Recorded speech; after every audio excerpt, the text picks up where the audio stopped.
Assalamualaikum warahmatullahi wabarakatuh. Perkenalkan, nama saya Siti Aminah dari kelas M76 6 18 47 14 20 36. Prodi Pendidikan Guru Sekolah Dasar, Fakultas Ilmu Pendidikan Universitas Negeri Makassar. Nah,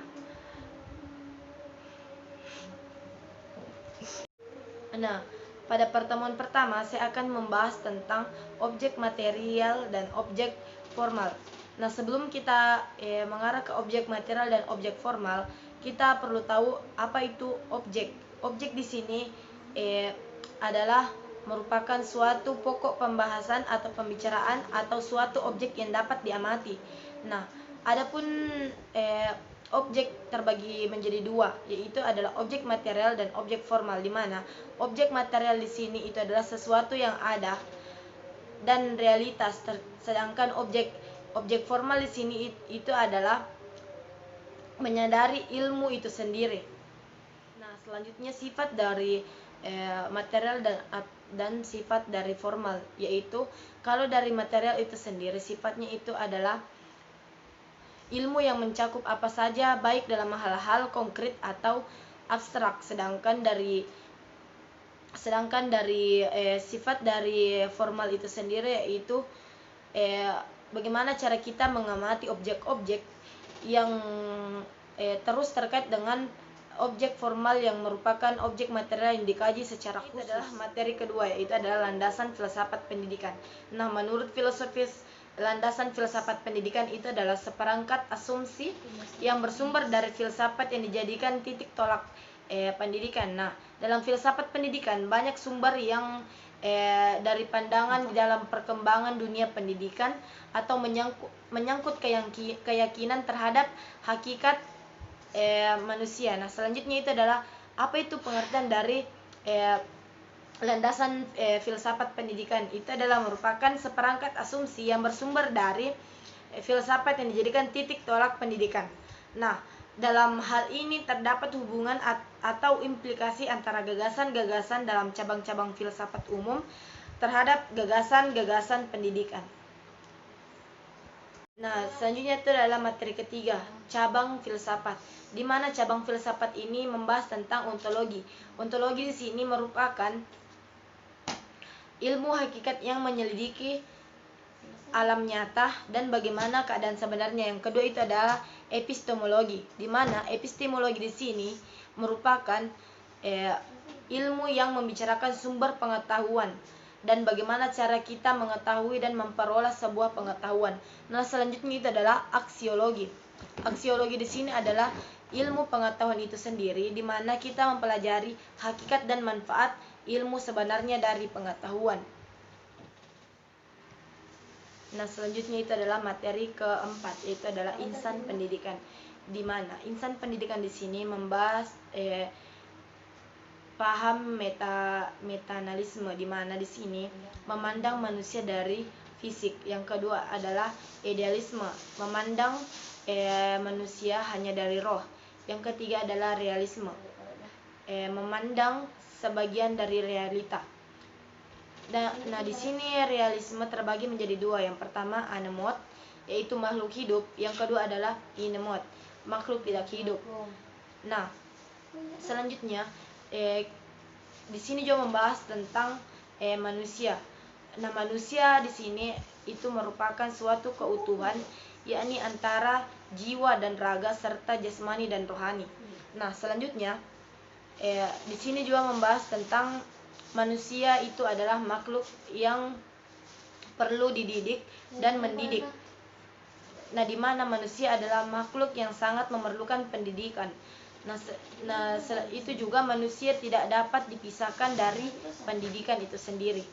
Nah, dari lahir seorang manusia sudah langsung terlibat di dalam suatu kegiatan pendidikan dan pembelajaran yang dari awal dijaga, dilatih dan dididik oleh orang tuanya. Nah, selanjutnya dalam materi keempat di sini lebih membahas tentang hakikat manusia itu sendiri. Selanjutnya itu adalah materi kelima, yaitu dasar filsafat pendidikan. Nah, di mana filsafat berasal dari bahasa Inggris dan bahasa Yunani. Pada pada bahasa Inggris yaitu filosofis, dan dalam bahasa Yunani itu adalah philen. Nah, filsafat pendidikan di sini juga merupakan ilmu penting yang wajib diketahui oleh setiap calon tenaga pendidik. Nah, adapun tujuan dari dasar filsafat pendidikan itu sendiri yaitu merupakan upaya pengembang potensi memanusiawi peserta didik, baik potensi cipta rasa maupun besarnya, agar potensi itu akan dapat menjadi nyata dan dapat berfungsi dalam perjalanan kehidupannya. Nah, adapun filsafat pendidikan yang mempelajari hakikat pelaksanaan dalam pendidikan. Yang pertama adalah metode. Metode di sini dilakukan dengan menganalisis secara kritis struktur dan menjadi pendidikan. Filsafat pendidikan di sini juga berupa untuk memikirkan permasalahan pendidikan itu sendiri. Nah, dari tujuan filsafat juga di sini mencari hakikat, kebenaran, sesuatu baik dalam logika, etika maupun kedisiplinan. Belajar filsafat akan memberikan dasar bidang atau kajian. Pada materi ke-6 di sini itu adalah landasan filsafat pendidikan. Nah, apa saja landasan filsafat pendidikan di Indonesia? Nah, yang pertama itu adalah metafisika, yang kedua adalah ontologi, dan yang ketiga adalah epistemologi, dan yang keempat adalah aksiologi. Dan pernyataan metafisika di sini menciptakan alam semesta. Tujuan akhir manusia adalah hidup bahagia dan berusaha memecahkan masalah hakikat realita yang sains tidak mampu memecahkan itu masalah sendiri.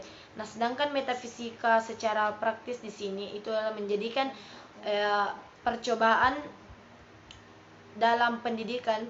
Metafisika di sini bukanlah dengan masalah filsafat hakikat, ontologi, filsafat alam, kronologi, filsafat manusia, dan filsafat pengetahuan itu sendiri. Ini adalah materi ketujuh. Di sini materi ketujuh membahas tentang filsafat pendidikan terbagi berdasarkan sudut pandang yang baik bagi lembaga atau individu.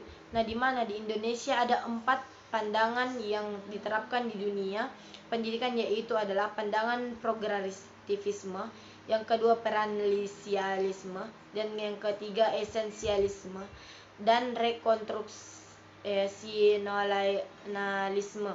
Nah, pandangan-pandangan ini memiliki sudut pandang yang berbeda-beda. Ada saling mendukung dan ada juga saling memprotes. Nah, pandangan progresisme di sini pandangan aliran filsafat yang berfokus pada siswa dengan keterampilan dan pengetahuannya. Nah, selanjutnya progresisme juga di sini merupakan filsafat yang mempromosikan pendidikan dan bertujuan untuk membantu siswa dalam mengembangkan jenis keterampilan untuk memecahkan sebuah masalah yang akan memungkinkan mereka hadapi dengan baik. Selanjutnya itu adalah aliran perennialisme. Di sini merupakan aliran yang pendidikan yang ada karena perennialisme menantang pandangan progresisme yang akan membuat perubahan yang suatu yang baru. Nah, dan juga berpandangan bahwa dunia ini sangat hancur, situasi sangat tidak pasti dan tidak teratur. Nah, selanjutnya itu aliran perennialisme di sini terbagi menjadi 3. Yang pertama adalah norma agama, norma kesopanan, dan norma susila. Nah, selanjutnya itu adalah aliran esensialisme, di mana aliran esensialisme di sini merupakan pandangan yang lahir untuk mendukung pandangan perennialisme atau memprotes pandangan dari progresisme itu sendiri. Tetapi juga di sini siswa harus menetapkan nilai-nilai yang telah diajarkan di sekolah, berbeda dengan perennialisme pandangan esensialisme. Selanjutnya itu adalah pandangan rekonstruktivisme, merupakan kata rekonstruksi yang artinya membangun dan menciptakan Jadi pandangan ini menekankan pada siswa untuk dapat mengemukakan ide-ide baik atau mengkritis dan memberikan solusi, bahkan membangun pandangan baru terhadap suatu masalah. Ya mungkin cukup sekian pembahasan pembelajaran 1 sampai pembelajaran 7. Kurang dan lebihnya mohon dimaafkan. Saya Siti Amina dari kelas M76 mengucapkan terima kasih. Wabillahi taufiq wal hidayah. Wassalamualaikum warahmatullahi wabarakatuh.